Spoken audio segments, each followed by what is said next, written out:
just have to find the critical points and then evaluate the derivative at a point in those.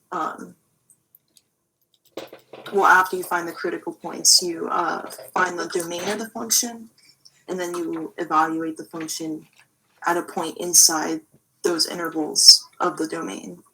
And that's where your function is going to be increasing or decreasing.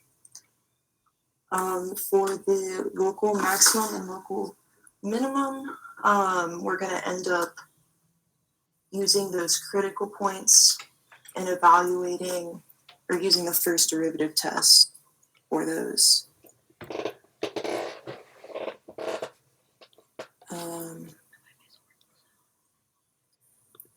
Yeah.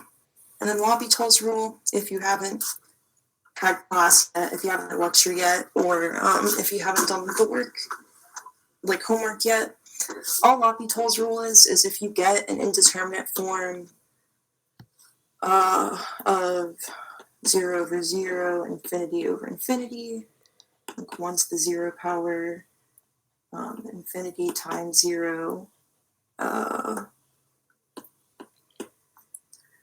what else? Infinity minus infinity, and I think infinity to the 0, and then 1 to the 0, or maybe 1 to the infinity. It's something like that. There's 7 different ones. This might not be exact, but it's going to look something like this. If you get something like that, is 1 to infinity? Okay. Yeah, I don't know why I thought 1 to 0, but yeah. Those are the 7 different types. And there's different ways to deal with them, but for most of them, you end up using L'Hopital's rule, which is just you take the derivative of the top part of the whatever the limit you're taking of, and then you take the derivative of the bottom separately. They're 2 different derivatives. And that's it. And then you evaluate again. If it's still indeterminate, you do L'Hopital's again, and then your limit's solved. So it's really not too bad. But I know y'all want to get started on this practice exam. I think a couple more people have joined. Here's the attendance link. Sorry, I'm getting a little dark side. Some lights on. All right. So we're going to start out with 9.1 and 9.2. I'm going to kind of combine them because really you're finding the answer for both of them when you're doing the same thing. So the practice exam asks us to find the parts of the function where it's increasing and the parts of the function where it's decreasing. And our function is f of x is equal to x minus 5 times x to the 2/3. Now, in order to figure out where it's increasing and decreasing, we have to find our critical points, which is exactly what we did on last exam. So that's what we're doing. And, when we have to find our critical points, we have to find the derivative, right? So we find the derivative of f. We could use product rule, but I'm just going to multiply that x to the 2/3 through to get x to the 2/3 plus 1, which is just 3 over 3, minus 5 times x to the 2/3. So that's just going to be x to the 5/3 minus 5x to the 2/3. All right. This isn't a super complicated derivative. So we just use power rule, right? So we're going to bring down that 5/3, subtract 1 to get 2/3. And then we're going to bring down that 2/2, same thing, or 2/3, I'm sorry. And then subtract 1 to get x to the negative 1/3. And so that's our derivative. I guess we can simplify that 5 times 2 to a 10. But that's basically our derivative.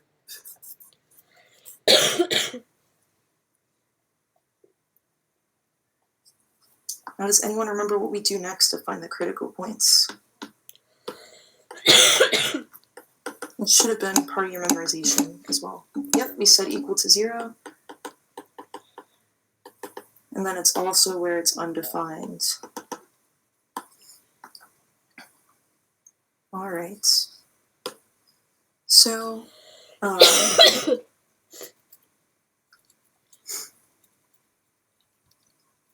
right, so first thing we're going to do is we're going to look at our derivative and say, where could this function be undefined? It might be helpful if you have a negative exponent to bring that down to the denominator. Can I go back up? Yeah, of course. Does that help?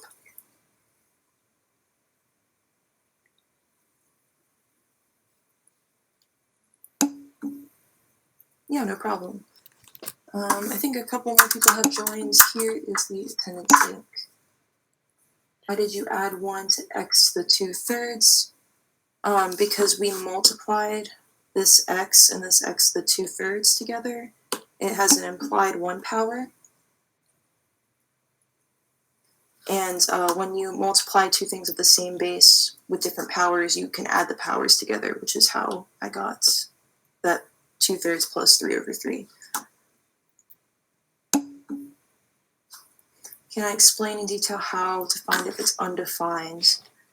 So it's going to be undefined when when you have division by 0. So you see up in this derivative, we have an x in the numerator. If we multiply, if that x is 0, we get 0 in the denominator, and then we get division by 0. Or it's undefined by division by 0. So it makes the whole thing undefined.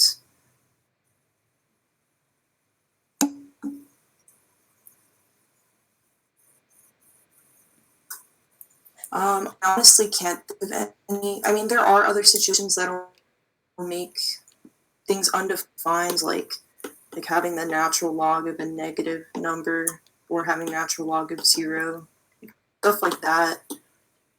But I can't really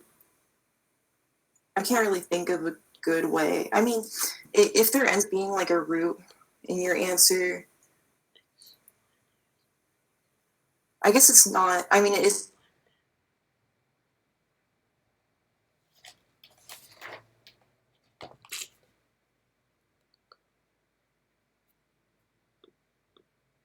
Oh no.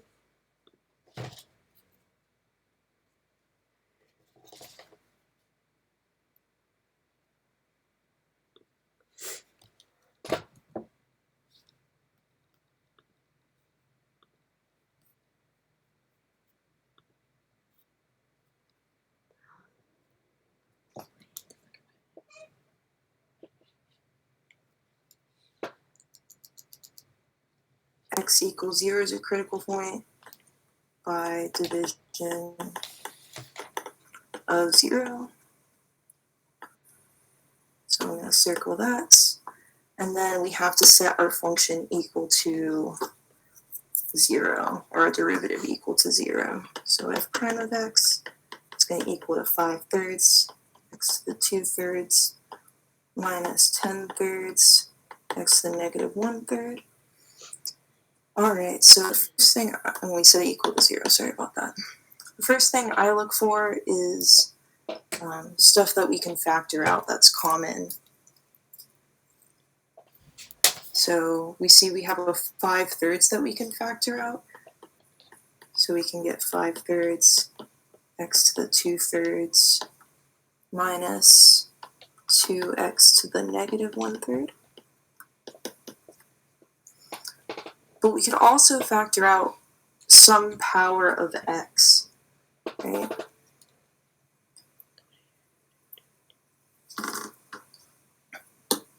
We could actually factor out a power of x to the negative 1/3. Yeah, exactly.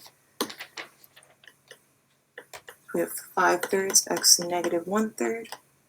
And if we're factoring out a negative 1/3, we're going to have to add a 1/3 here, right?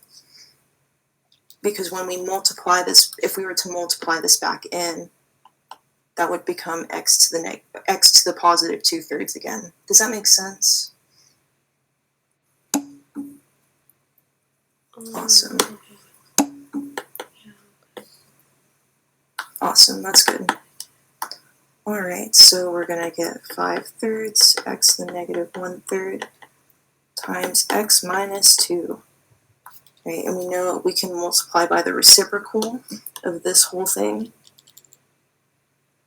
to get that x minus 2 is equal to 0.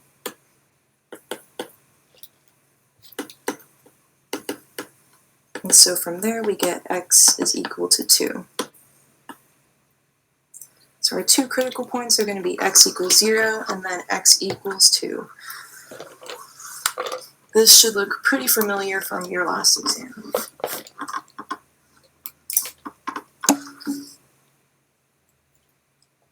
Can I repeat that second to last step? Yeah, so this part right here, we can multiply by the reciprocal, right, which would be 3/5 x to the 1/3. And this times 0 is equal to 0, so it'll still be 0 on that side, and then it'll cancel out with that right there to equal 1.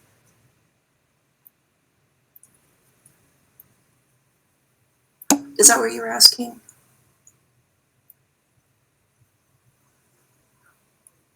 All right, no problem. Are you good, Emily? Does that make sense?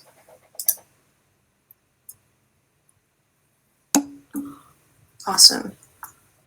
All right. There's lots of steps to this problem. So for step 3, I mean, not a crazy amount, but more than usual. So for step 3, we want to create like the intervals of this function, right? So if this function is continuous and differentiable for all x, then we know that it's going to extend from, so I guess I'm just going to write create domain. We know it's going to extend from negative infinity to infinity, but we know we have critical points of 0 and 2, meaning that it's not,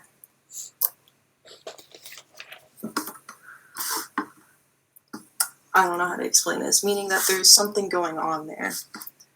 So all you're going to do to figure out the different intervals is you're going to look at this. You're going to say, okay, 0 is my lowest number. So my first interval is going to be negative infinity to 0. Mm-hmm.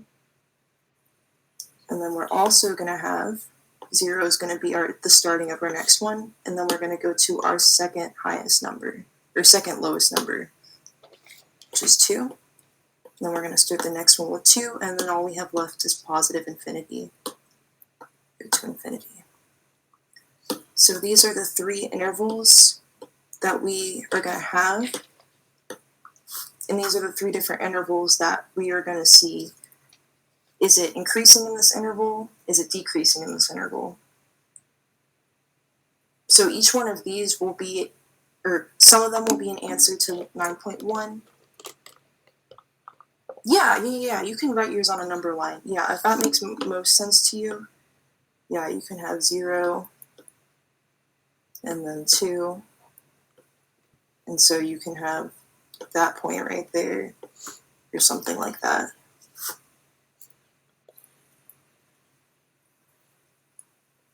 Can you explain why we don't use or? What do you mean?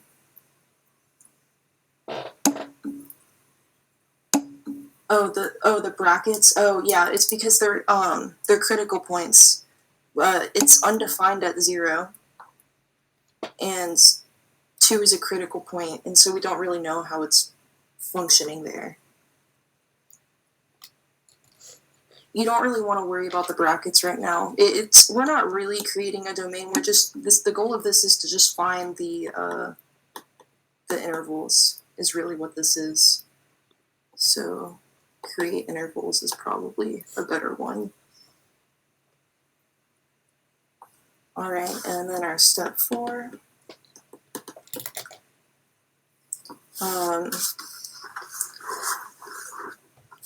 We are going to pick numbers inside each of these intervals. So we're going to pick a number in the interval and then evaluate the derivative.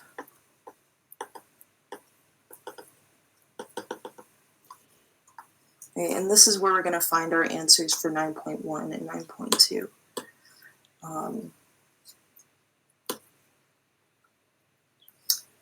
So we have our first interval is negative infinity to 0. Right, so we have to pick some value inside that interval. It can't be 0, and it obviously can't be negative infinity. So what I do is I just choose the first number outside of 0. So I would pick -1.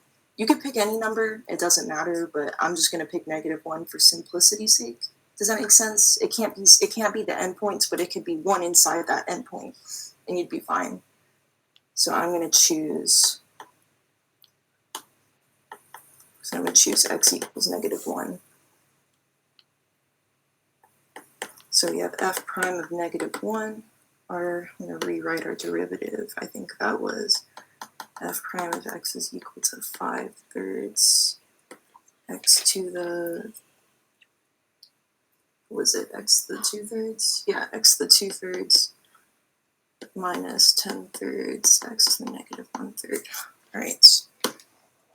So evaluating that at -1, we have 5/3, -1 to the 2. Then I'm going to bring that 1/3 on the outside. Minus, and you can just plug this in your calculator, honestly. You don't really have to solve this by hand. Maybe simplify a little bit, but so it's 5/3 times 1 to the 1/3, which is just going to be 1, minus 10/3 times -1 to the -1/3, which is going to be -1.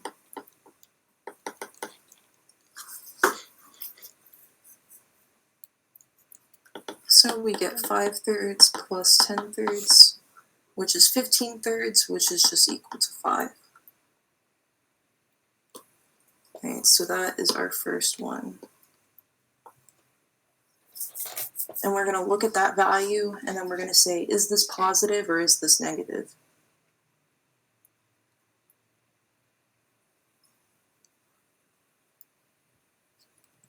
So is this value we got positive or negative? Positive, yeah. So we know that this is going to be part of our answer to 9.1. So we're just going to make a little note there. All right, we're going to do our next one, which is 0 to 2. We're going to choose some point inside that interval. So I'm just going to choose x equals 1. So we're going to have f prime of +1 is equal to 5/3, 1 squared, 1/3, minus 10/3, 1 to the 1/3. So this is going to equal 5/3 minus 10/3, which is going to be equal to -5/3, which is what?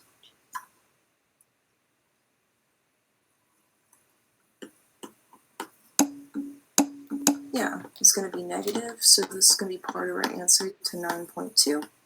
And then we got to do the last one. So we have 2 to infinity. I'm going to choose some value inside. I think on the practice exam answer, he chooses 8. You can choose any number. It doesn't matter. Oh, sorry, King. I didn't see your question. How come it's broken up to 2 to the 1/3? She broke up the fraction of 2/3. Yeah, that's correct. I just used that property. X to the AB is equal to X to the A to the B. I only did that because of the negative in there. I didn't really have to do that on the second one. I don't know why I did. Yeah, so I'm just going to choose x is equal to 3. You can choose any number. I will say if you choose 3, you aren't going to get like a nice clean number. Like you're going to get a decimal. And it's okay to be like approximate, because the only reason why we're doing this is to figure out is this interval increasing or decreasing. So we just want to know if it's positive or negative. So that's what I'm going to do. I get f prime of 3. Like I said, you can choose any value inside that interval. So we get 5/3, 3 to the 2/3, minus 10 over 3, 3 to the 1/3. And I honestly just plugged this in my calculator. Yeah, you could simplify a little bit if you wanted, but the whole goal of this is to just figure out if it's positive or negative, and that's about 1.1556. It's not exact, but the whole point of this is that this thing is positive. So this is going to be part of our answer for 9.1. All right, so I'm going to write the solutions to 9.1 and 9.2. 9.1 is asking where the function is increasing. So since it's increasing on the interval -infinity to 0 and 2 to infinity, that's our answer. So f of x is increasing on 0 to, or sorry, -infinity to 0 and 2 to infinity.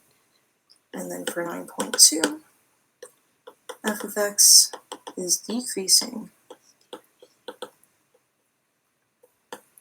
on 0 to 2.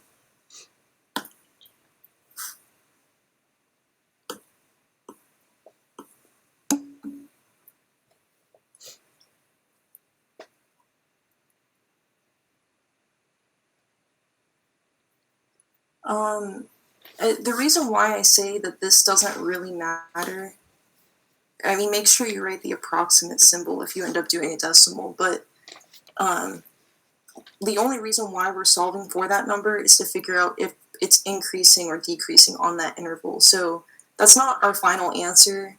We're just doing that kind of for ourselves to see, okay, this is positive, this is negative.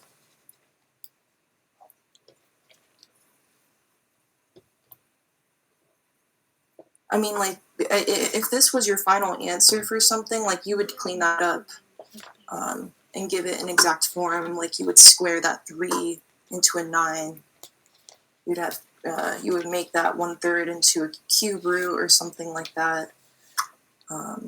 So it'd be like 5. It'd be like 5 cube root 9 over 3.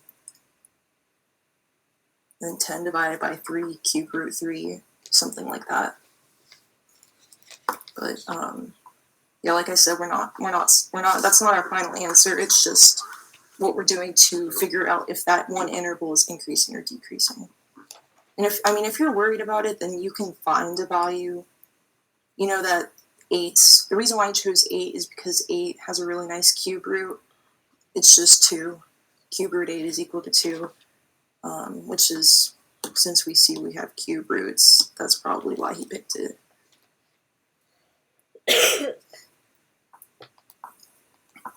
All right, and then for 9.3, they want us to find the local minimum and maximum. To do this, we have to use the first derivative test.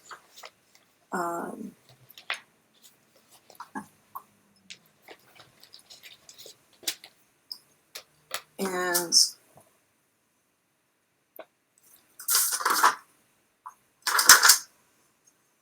I'm going to be honest, I'm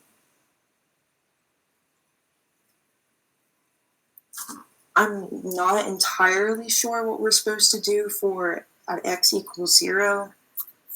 But, I mean, I do know the answer for it, but it's just, I'm not sure exactly how he wants you to write it.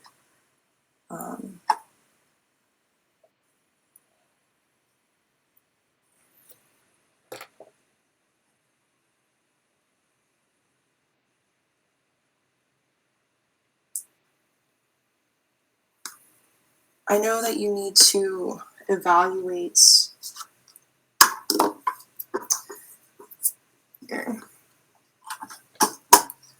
Because honestly, this part is not my strong suit. I'm pretty strong in L'Hopital's, but I'm not really strong in local minimum and local maximum. Sorry, I'm trying to find where he has that.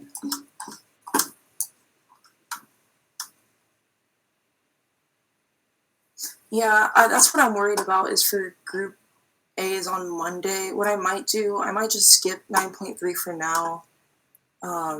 Maybe I'll record like a video of myself like doing it on paper or something and like send it in the group meeting. Because I've just, it's been a little bit of a rough week with exams and projects and everything. So I am sorry that I'm not super prepared for this one. But yeah, I promise you guys I will come back to it. Yeah, but I feel very confident for all of the other problems. I just don't want to give you guys like a wrong way to do something, if that makes sense. I would, so we're just going to go to 9.4. Thank you guys for being understanding. I am really sorry about it. But yeah, now we're going to move into L'Hopital's, which, like I said, is when you have an indeterminate form for a limit. So I hope you guys remember limits. It actually might be good for you guys to revisit it just because I know for me, whenever we did L'Hopital's, I felt like when I was taking Calc 1, I felt like it sat in my brain a lot better the second time. So the limit is x cubed minus 3x plus 2 over x squared minus x minus 6. Alright, so on this, all the rest of the problems on the exam, you have to use L'Hopital's. Sorry, I think some more people have joined, so here's the attendance link before I forget again. So you have to use L'Hopital's in this exam, even if there's another way to do the problem, which for this one, I believe there is. I believe you could factor this out. But we can't do that. And all you gotta do for L'Hopital's is, like the first thing you do with every limit, is you literally plug this in. That's the first thing you want to do. So I'm just going to rewrite the limit, and that's what you do every time your limit changes. So we have this limit. We're going to plug in -2 and see what we get. So -2 times -2 to the third is 8. Or sorry, that's -8. -3 times -2 is +6 plus 2. Yes, you do have to show it every time. Because you're not allowed to use L'Hopital's rule unless you have an indeterminate form. Because otherwise, it can get you a wrong limit. Like if you use it when you don't have an indeterminate form. So then we have 4 minus -2, so it's +2 minus 6. And so we see we get -8 plus +8 is equal to 0. +6 minus 6 is 0. So we get indeterminate form 0 over 0, which means we gotta use L'Hopital's. He uses an equal sign. I like to just use an arrow.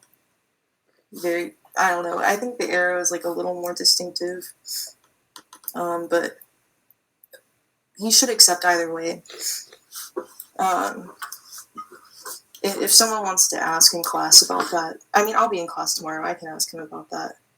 But it should be fine. This is how I've done it on every calculus thing, so. All right, so it's still going to x equals 2. And so all we're doing is taking the derivative of the top and the bottom separately. That's it.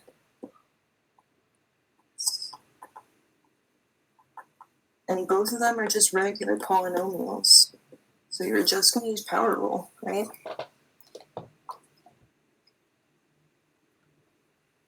So that is going to equal the limits. X negative 2. All right, so we're going to get 3x squared minus 3 on that top part, and then we're going to get 2x minus 1. Does that make sense? We just took the derivative of the top and then took the derivative of the bottom.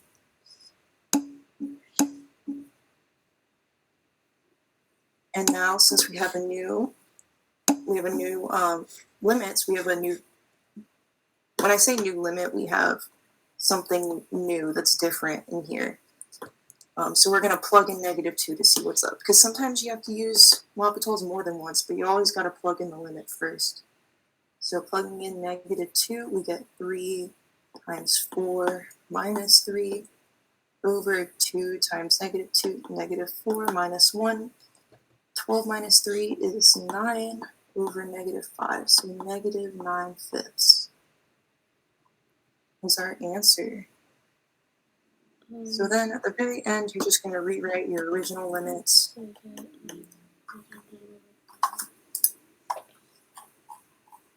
I can't tell if someone's trying to ask me a question or not. But if you do need to ask me questions, totally okay. So we're just rewriting our original limit, which was x cubed minus 3x plus 2 over x squared minus x minus 6 is equal to negative 9/5.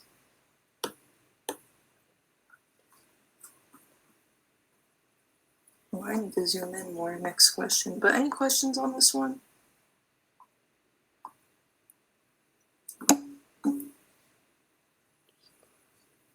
Yes, if you got 0 over 0 when we plugged in the next time, we would show that it's 0 over 0, and then we do L'Hopital's again. Yep. This is probably one of the easier L'Hopital's. How did we get that 4 again? Which one? Right, the one up top or the one up bottom? Both. So 4 is just we plugged in that negative 2 in this x squared. Negative 2 squared is positive 4, and then negative 2 times 2 is negative 4. Some of the later ones are a little more tough. My suggestion to you guys is just to do a bunch of L'Hopital's limits, and that's what I'm planning on doing on Tuesday. I'll try to find another problem from the other section, but there's a lot of different types of indeterminate limits, so it's just your best bet to go and try as many as you can. All right, now it's a 9.5, and 9.5 is another limit. We're evaluating 0 from the right side, and it's going to be natural log of e to the x minus 1 over natural log of x. Right, so the first thing you do when you see a limit is you plug it in. You plug in the value. Right.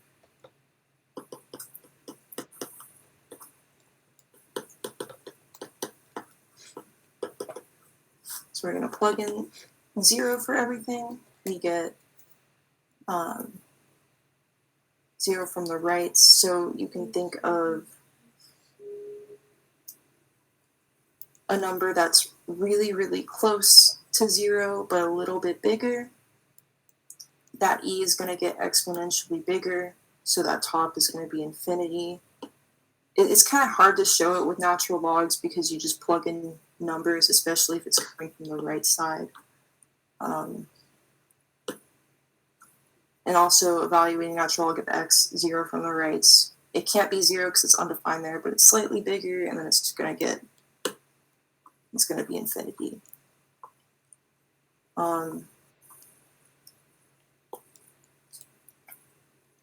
If you're worried about writing like infinity over infinity or 0 over 0, like if you're confusing the two, what does that little plus means? It means it's a right-sided limit. Remember in the beginning we did left side limits and right side limits, and then we also did two-sided limits. This is a right side limit. We couldn't, so that makes it infinity. Yeah. I don't think we could do this problem evaluated at 0 or 0 from the left, because it would be undefined. Yeah, it would be I mean, it might be.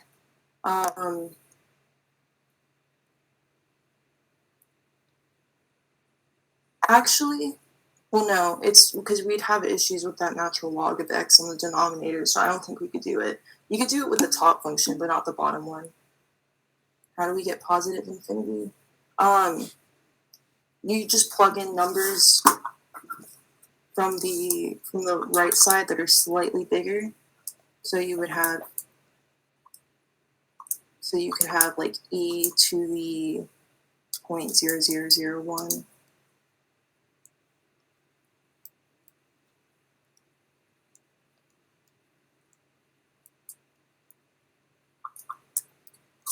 I don't know if that makes sense. Like, I don't know how to explain that how it's infinity over infinity, honestly. It's just, you gotta plug in numbers that are slightly bigger than 0 for x, and you can kind of see that it gets bigger and bigger. There's not really like a good algebraic way to show it.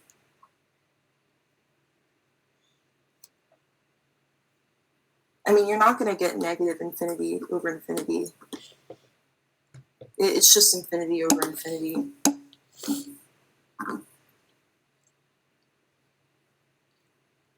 If it's an ln of e, is it always infinity? I mean, it depends on what limit you're assessing. It depends on this whole thing. So I can't really give a general case for that. Because if x is going to infinity or negative infinity, yeah, it really what is over here doesn't matter too much.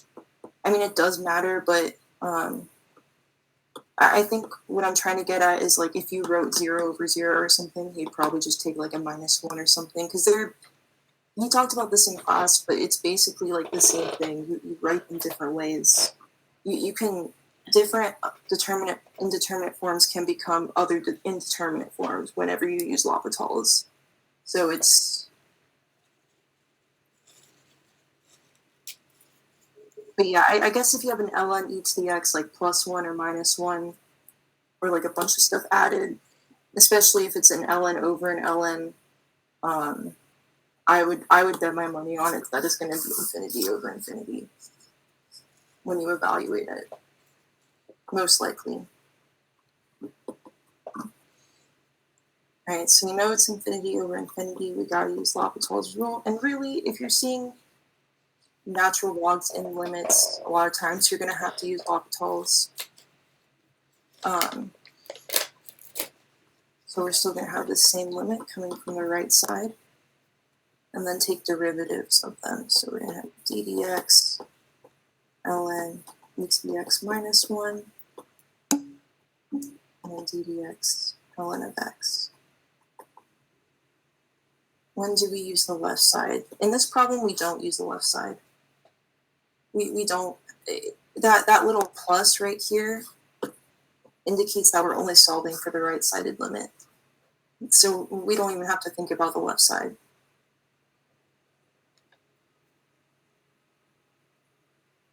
Unless a two-sided limit is like undefined or something like that, you don't really have to find the left and the right side limits.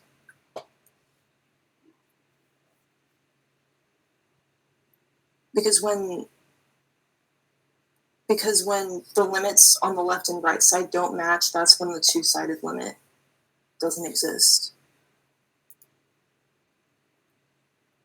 So that's why we're dealing with just the right side, because the two-sided limit for this wouldn't exist.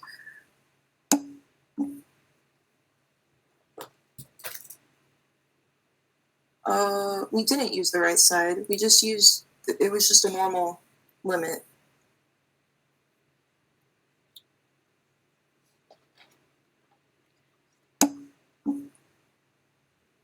If the negative's in front, that means it's a negative number, but if there's a negative right here, that means it's from the left side. So I don't know if that's why you were confused.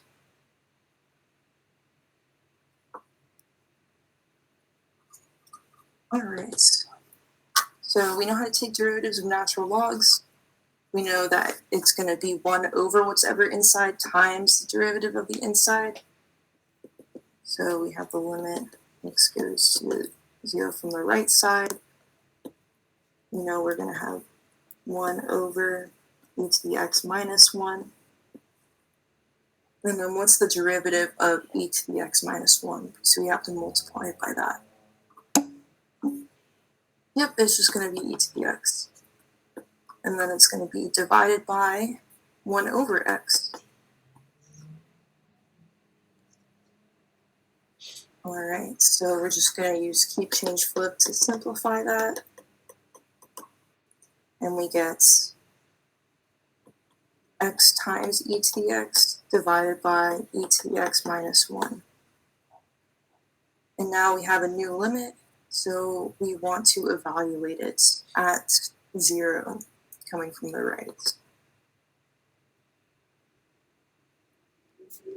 And so we know e coming to the 0 from the right is going to be approaching 0.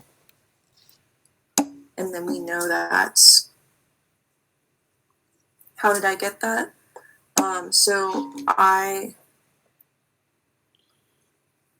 Because we're dividing by 1 over x, so we would get, when this x goes to 0 from the right side, we would get e to the x divided by e to the x minus 1 times, instead of dividing, we multiply, and then times over x divided by 1. Yeah, so that's how we got that. Well, we know this whole top is going to be 0 because we're multiplying by x. We know as the exponent for e gets closer and closer to 0, it's going to get closer and closer to 1. So it's essentially going to be 1 minus 1, so it's going to be 0 over 0. Meaning we got to use L'Hopital's again.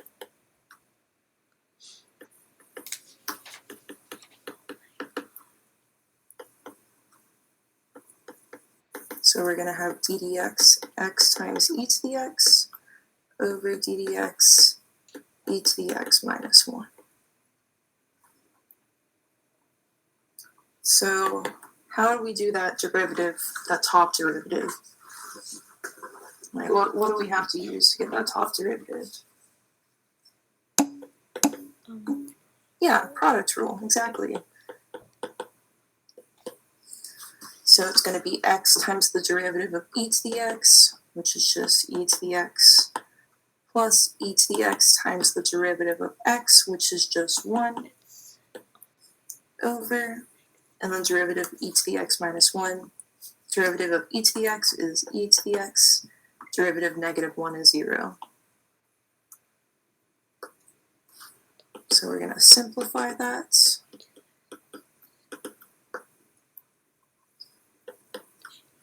So we're going to pull out that e to the x from the top.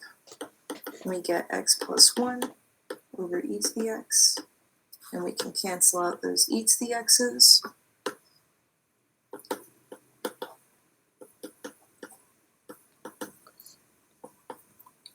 So we're finding the limit of x plus 1, which if we plug in 0, we can kind of disregard that right side now that we're not dealing with logarithms and exponentials. We know 1 plus 0 is 1. So, see, we had to do L'Hopital's twice there, and it changed from an infinity over infinity to a 0 over 0. So our final answer would be the limits as x goes to 0 from the right of ln e to the x minus 1 over ln of x is equal to 1.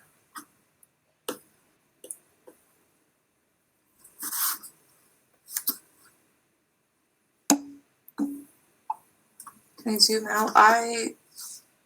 Sorry, I have to hold it like this, but does this help?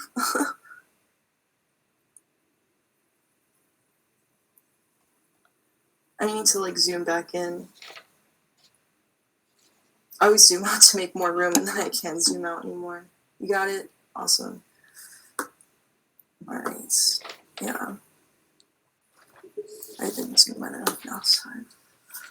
Alright, so we just did 9.5 and we're gonna go to 9.6. And if we do have time later,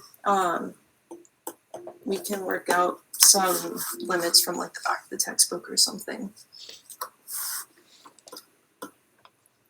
So we have the limit as x goes to 0 from the right, or not 0 from the right, just 0. Sorry, I was still stuck on last problem. So it's going to be the limits as x goes to 0 of e to the x plus x to the 1 over x. So do you remember whenever we did logarithmic differentiation, when I said if you have some x being raised to an x power, you're going to have to use a logarithmic differentiation. You're not using it here, but we're going to do something very similar. We're going to use logarithms. And the reason why is because we want to get that 1 over x out of that exponent. Right? But before we do anything, we first have to evaluate it at 0.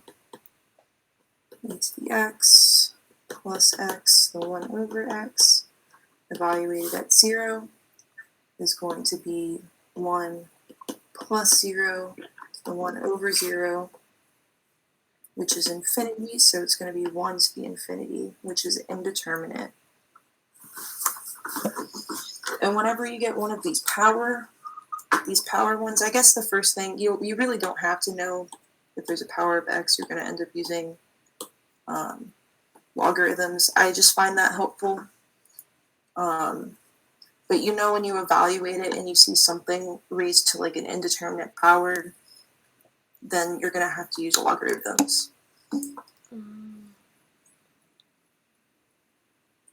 Yeah, 1 divided by 0 is equal to infinity. As whatever, if you have a constant on top and you have 0 on the bottom, right, that's going to go to infinity, right? That's something that we learned when we did limits.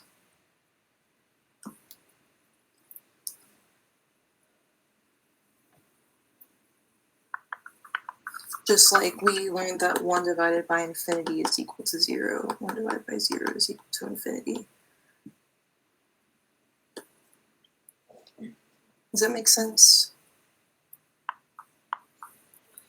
You just have a number divided by an infinitesimally small number is equal to infinity. 1 divided by an infinitesimally big number is going to equal 0.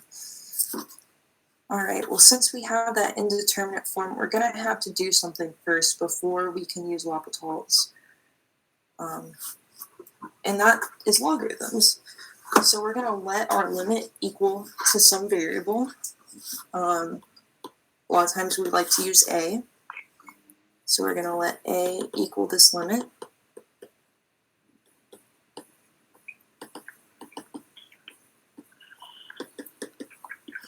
And then we're going to wrap both sides in natural logs. Now, a cool property about limits is that you can rearrange where the limit is in the problem. meaning that we can just bring that limit outside of the natural log.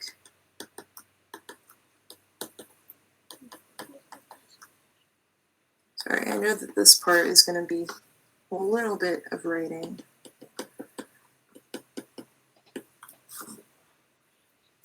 And then we also know another property of natural logs is that if you have an exponent inside the parentheses of the natural log, you can bring that outside.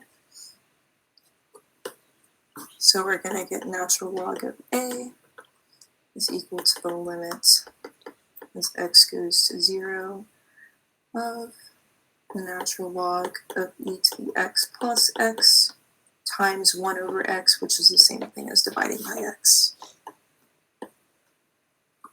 Does that make sense so far? I just want to make sure that we understand this step, because you will have to do this on the test. Like, I can guarantee you that there will be a problem where you have to use this.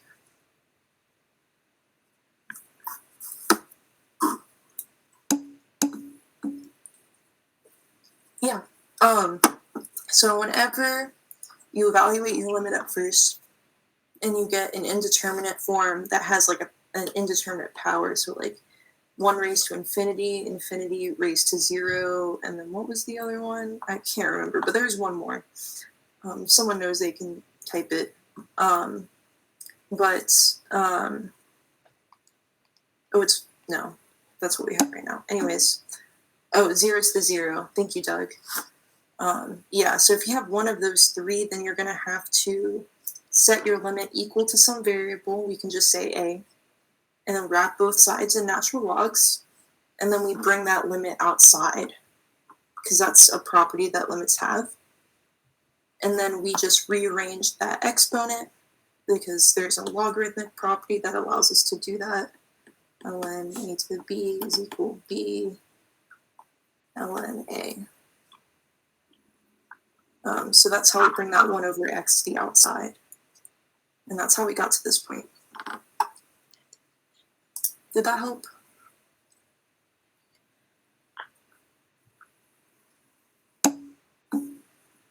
Yeah, no problem. All right, and now we're at this point and we say, okay, our limit looks very different from before, so we have to evaluate it. So we're going to plug in 0.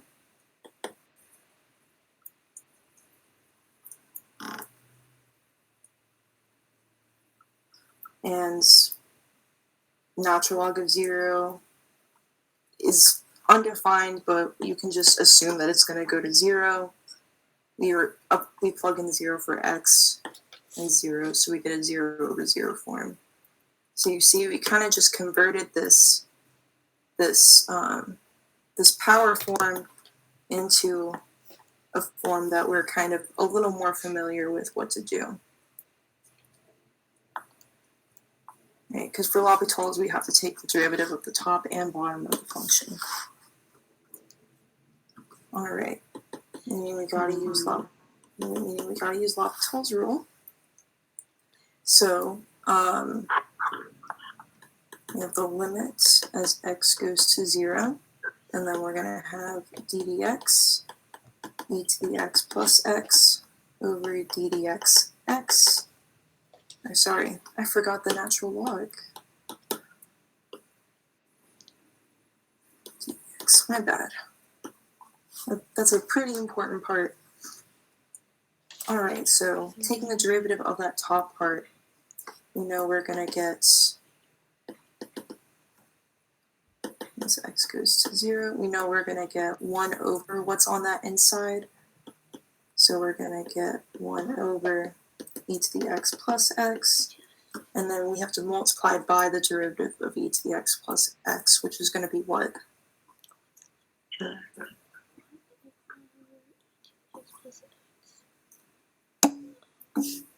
Yeah, it should just be e to the x plus 1. And then we know the derivative of x is just going to be 1. All right, so we're going to rewrite that so it looks a little prettier. So we have a limit as x goes to 0 of e to the x plus 1 divided by e to the x plus x. And now we can evaluate this limit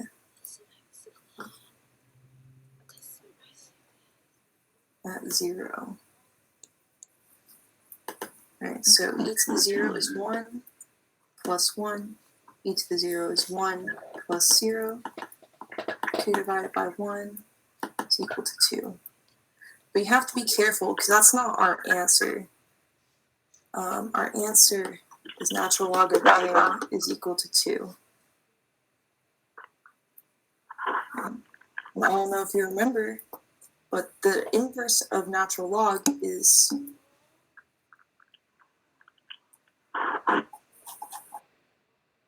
I think I can do it. There, I got you. Yeah, so the natural log of a is going to equal 2. So you cannot forget that you wrapped both sides in natural logs because your limit won't equal a, which is what your limit is set equal to right here. It'll equal natural log of a. So we know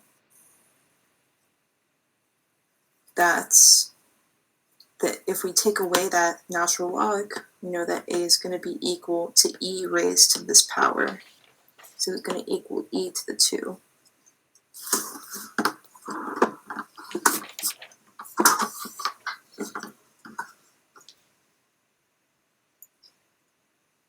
And it makes sense, right? If you wrap both sides again in natural logs,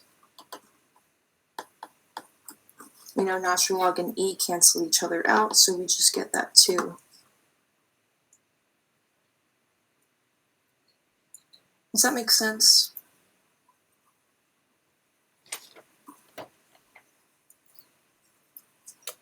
Maybe I should write it like 2 times natural log of e, which is equal to 2 times 1. Yeah, I just gotta practice it. Yeah. It's just, that's, like, you could do all this work and then just get the answer wrong because you forgot to undo the natural log. So I guess that's why I'm trying to make a big deal about it. So we know a is equal to e to the 2, so that means our limit is going to equal e to the 2. And so our final answer is this limit as x goes to 0 of e to the x plus x 1 over x is going to equal e to the 2.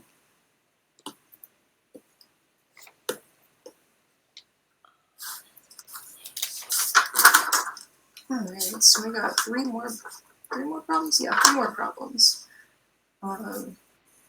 This next one, we're going to do the exact same process we did with this one. Are there any questions on this one? I actually zoomed out this time, so. Alright.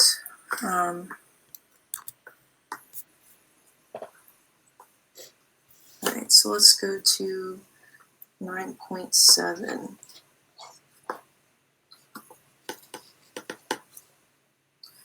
Alright, so 9.7, they want us to find the limit as x goes to infinity of x raised to the 1 over x power. So the first thing you do is you plug in your limit, right? I'm just going to evaluate that up here. Infinity raised to the 1 over infinity is going to be infinity to the 0 power.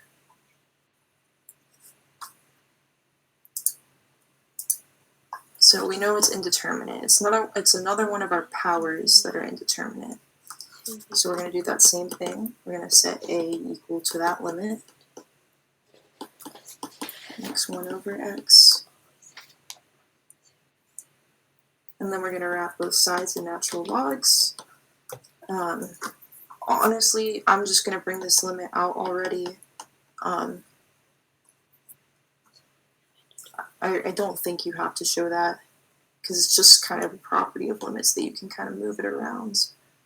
Natural log of x, the 1 over x. And then like we said earlier with our natural log properties, we know that we can bring out that 1 over x to get natural log of x divided by x.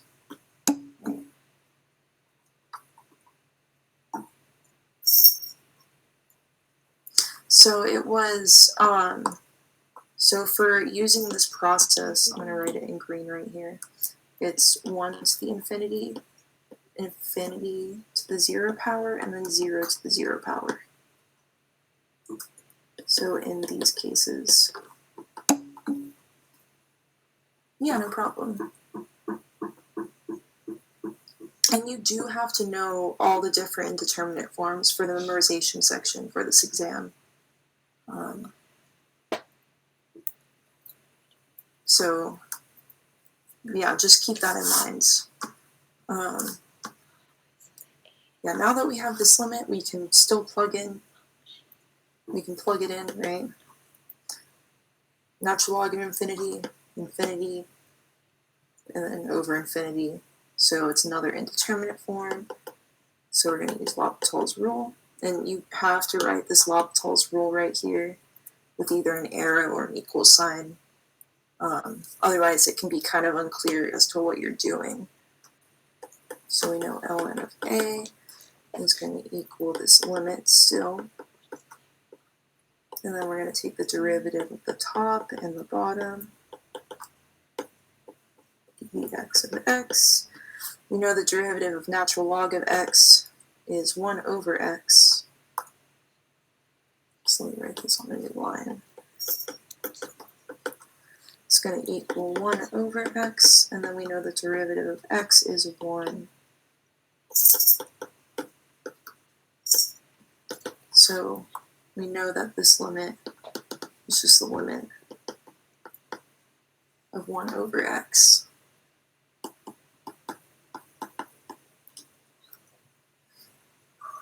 So what happens when we plug in infinity here? What would we get?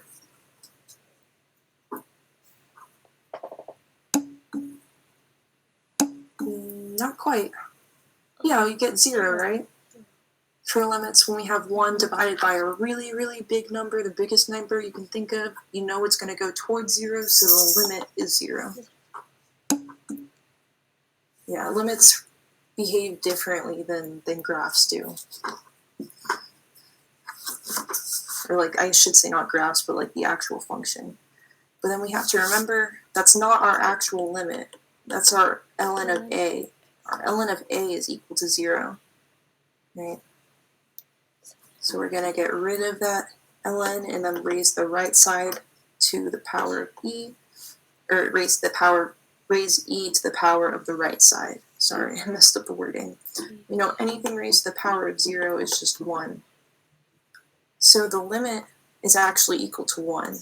So now we just have to write the limit as x goes to infinity of x to the 1 over x is going to be equal to 1.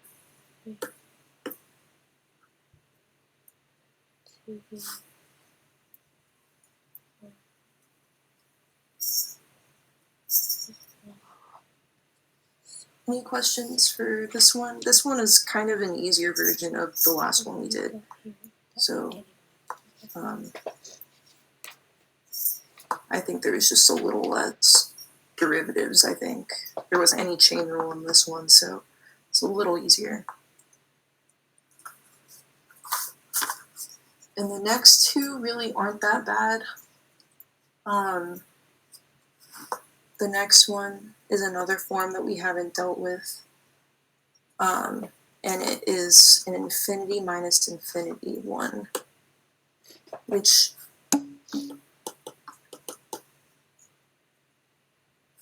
what homework problems connect to the section 4.5. Section 4.5 is L'Hopital's rule.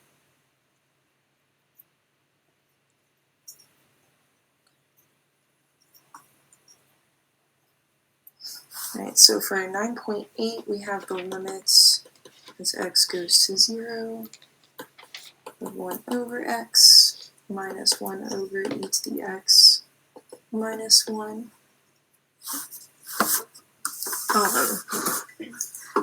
So you can already see how we'd end up getting infinity minus infinity, but we should need to still plug it in, right?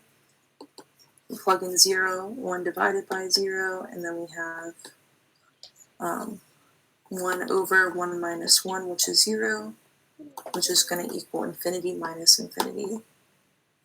So you look at this and you're like, okay, well, I just need to combine those fractions, right? And you would be right, because that's exactly what we got to do before we can use L'Hopital's for this. So we got to combine those fractions. So if you see two things in your limit being like added or subtracted, you can kind of make a mental note being like, okay, I might get an infinity minus infinity, but you still got to plug it in and show that it's indeterminate. So from this point, we're going to combine fractions before we can do anything else. So we have this limit 1 over x minus 1 over e to the x minus 1. We know we just have to find common denominator, which means we just have to multiply by the bases, right? So we get limits as x goes to 0 of e to the x minus 1 minus x, and it's going to be over x times e to the x minus 1.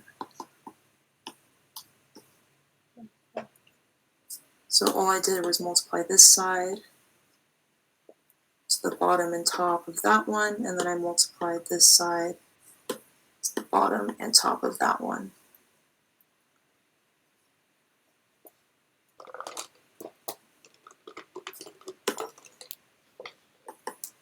Alright, so I'm gonna simplify a little bit, get the limit, so x goes to 0, just make it look a little nicer. You get e to the x minus 1 over x times e to the x minus 1.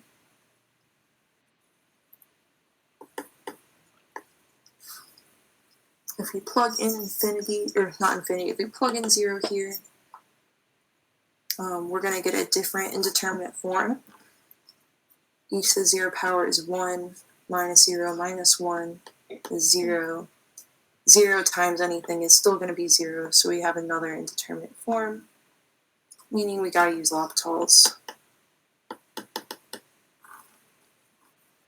So all we do is we take the derivative of the top and the bottom,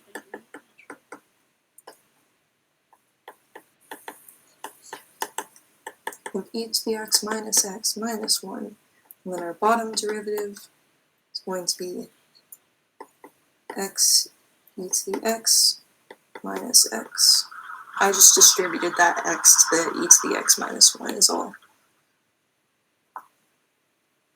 Alright, so what will our top derivative be?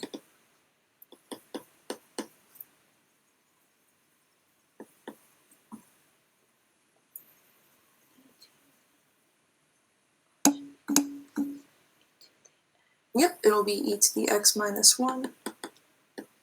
And then our denominator, we're going to end up having to use product rule.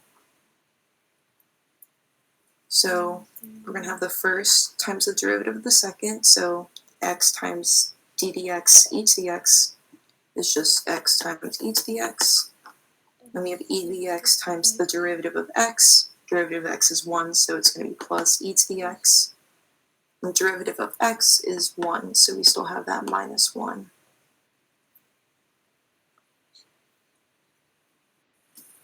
So we're going to need to do L'Hopital's, or not L'Hopital's, we're going to need to plug in. We just did L'Hopital's. We're going to plug in 0 to see what we get. E to the 0 is 1, minus 1 is 0. 0 times e to the 0 is going to be 0. E to the 0 is 1, 1 minus 1 is 0. So it's going to be 0 plus 1 minus 1. So it's going to be 0 over 0. Meaning we gotta do L'Hopital's again. Can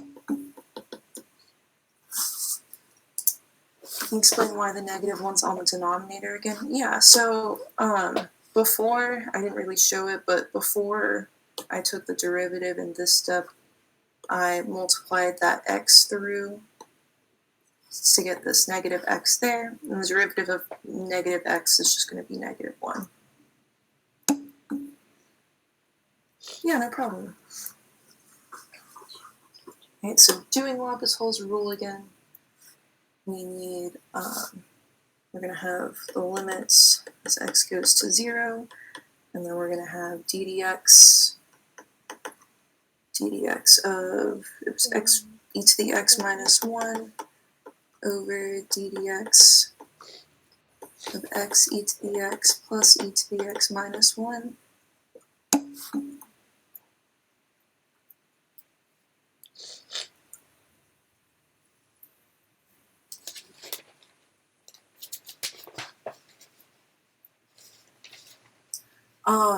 But the denominator was e to the x minus 1, but after L'Hopital's rule is e to the x minus x.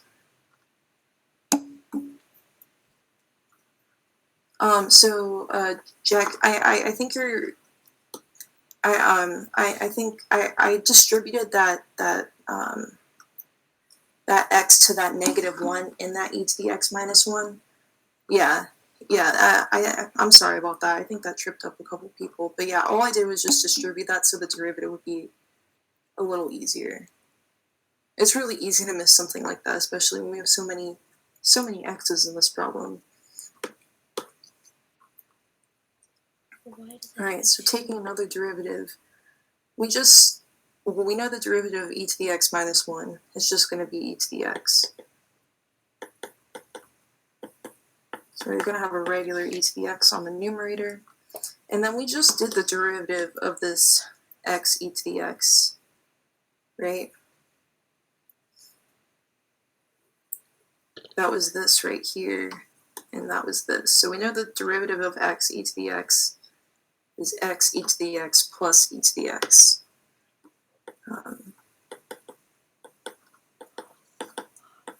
We know the derivative of e to the x is just e to the x. And then derivative of -1 is 0.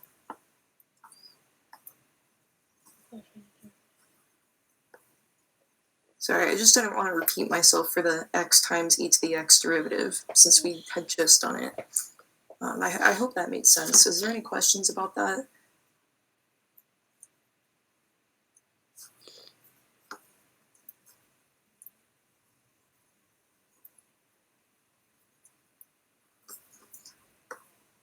But I think we're getting to a good part, right? We have just an e to the x on the denominator, and everything in our,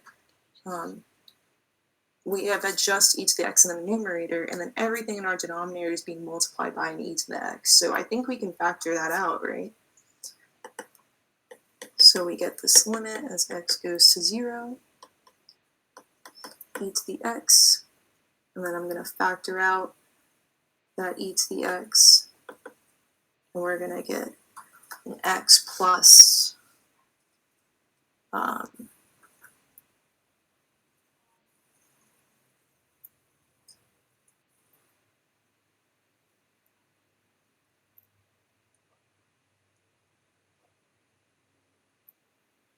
sorry, e to the x plus e to the x is e to the 2x, so it's going to be x, or it's going to be 1 plus, sorry, x plus 2.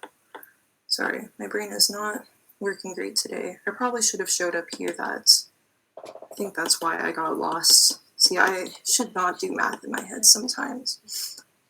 So it's going to be e to the x divided by x e to the x plus 2 e to the x. And then we just factored out that e to the x to get x plus 2. Yeah, it would have been a lot easier if I had just written that out earlier.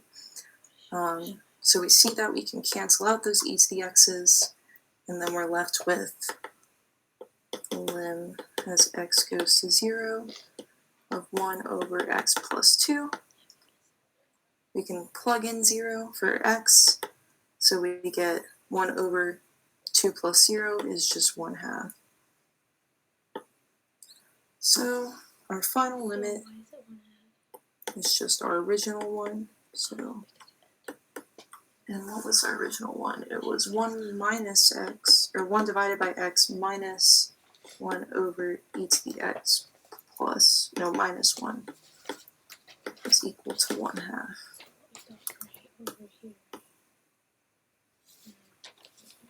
Any questions on this one?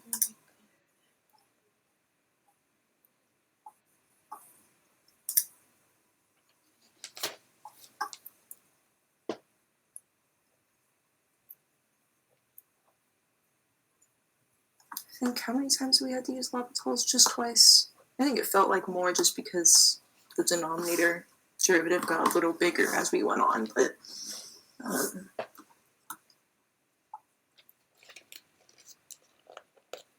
yeah, are you guys kind of seeing what we do with these? It's really just evaluate if it's 0 over 0 or indeterminate. You take L'Hopital's rule. Evaluate again. If it's not a number, we do L'Hopital's rule again. You know, not a number, but if it's indeterminate still. The next one isn't too bad either. And it's going to be the limit as x goes to infinity, so another infinite limit. So we have x squared plus 3x divided by e to the x plus 1. Yeah, no problem, Emily. I'll post my solutions in the group me, so yeah, have a good night. All right, so we have this, and we're going to have to evaluate it first. I think you can clearly see that since it's an infinite limit, that we're going to plug in infinity for x. We have infinity on the top, infinity on the bottom. We're going to have infinity over infinity. And since it's already in a good infinity over infinity or 0 over 0 form, we can just immediately apply L'Hopital's rule and do the derivative. Those are the problems where it's nice, where it's just immediately in a 0 over 0 or infinity over infinity. And you can just immediately apply L'Hopital's rule. It's really nice. d dx e to the x plus 1. All right. So those two expressions shouldn't be too hard to take the derivative of. So we will have the limits as x goes to infinity. That top part we're going to have 2x plus 3, and the bottom we're going to have e to the x. If we evaluate that at infinity, we're going to still have infinity divided by infinity, meaning we're going to have to use L'Hopital's again.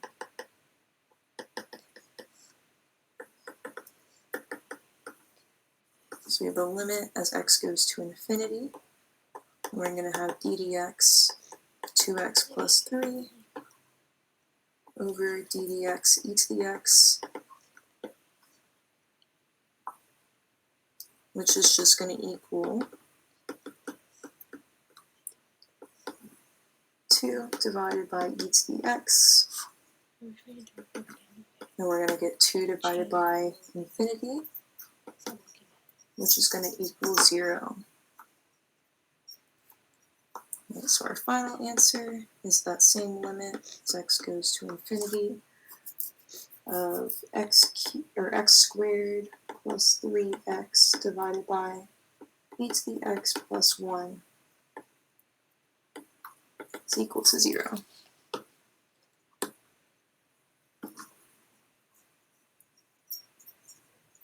Any questions on this one? Yes, I really hope that most of them are either just straight off the bat, infinity over infinity or 0 over 0, because those are the easiest, because you don't really have to think about what you have to do to manipulate the limit to get it into one of those forms.